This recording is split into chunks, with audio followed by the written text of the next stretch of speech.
I was lucky enough to be selected as one of the beta testers for Pulsar's upcoming fingertip mouse, the X2F. So today, I want to give you guys my opinions on the mouse in its current state. It is very important to note that this is a beta version, meaning that anything that I show you today is still subject to change, from the shape to the materials and clicks, but this is about as far from a final product as it can be. That being said, if you have any comments or suggestions, feel free to leave them in the comments below so that I can pass them on to the team at Pulsar. The X2F is constructed using a mix of 40% carbon fiber and 60% nylon and polycarbonate composite, currently weighing in at approximately 41 grams. Now, while this seems very heavy considering the size of the mouse, especially when compared to mice like the G-Wolf's HTX Mini, which is technically a full-size mouse but only weighs 30 grams, or even the latest Final Mouse Prophecy, which in its largest size weighs in at the same as the X2F at 41 grams, I didn't perceive this to be much of an issue. Another fingertip mouse which weighs the same is the G-Wolf's HSK Plus, which with its fully plastic construction feels a lot cheaper and is a lot less solid.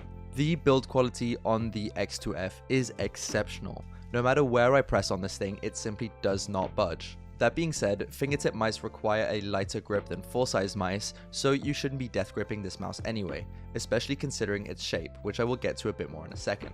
The only con I had concerning to the build quality was an uneven base as a result of over-tension screws at the back of the mouse, but this was very easy to fix and not something which is likely to be a common issue once the mouse goes through later iterations of the design process. As much as I love the material, the coating wasn't great for me in terms of grip, so I opted to use grip tape on my main contact points on M1 and M2, as well as on the sides. The main clicks use Huano Blueshell Pink Dot V2 switches, which feel absolutely incredible, with both M1 and M2 being incredibly satisfying and well tensioned, with the side buttons being very well placed.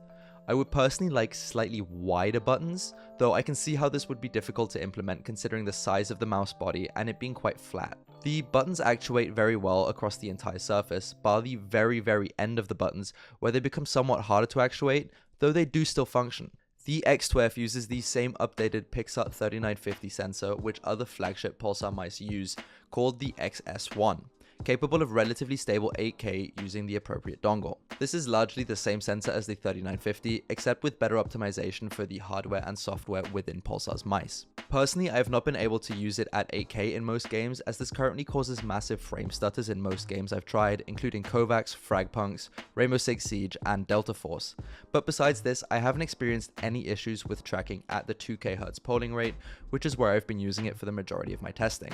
I have heard from other testers though that there were issues with the sensors in regards to tracking, regardless of the polling rate and liftoff distance. I haven't personally experienced this yet and hope it gets fixed with an upcoming software update. In terms of shape, the X2F is relatively large for a pure fingertip mouse, sizing in at 61.3 by 87.5 millimeters with a height of 31.8 millimeters.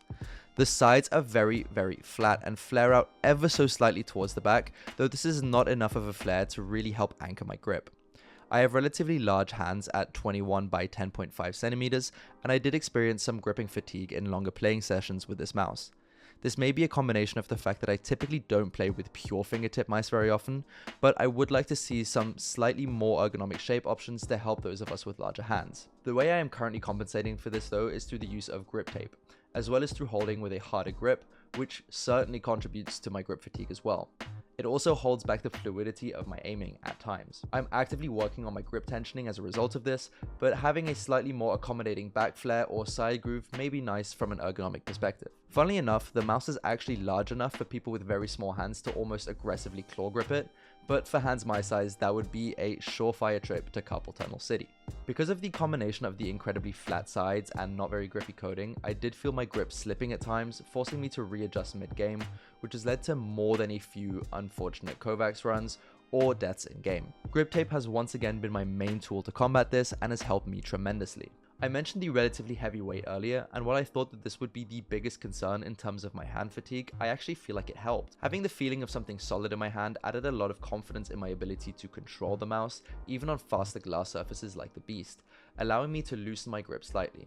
While I think the final product will almost certainly be considerably lighter, I would love to see the ability to add weight to the mouse. Currently there is a back cage which protects the screws from the bottom plate, which is removable.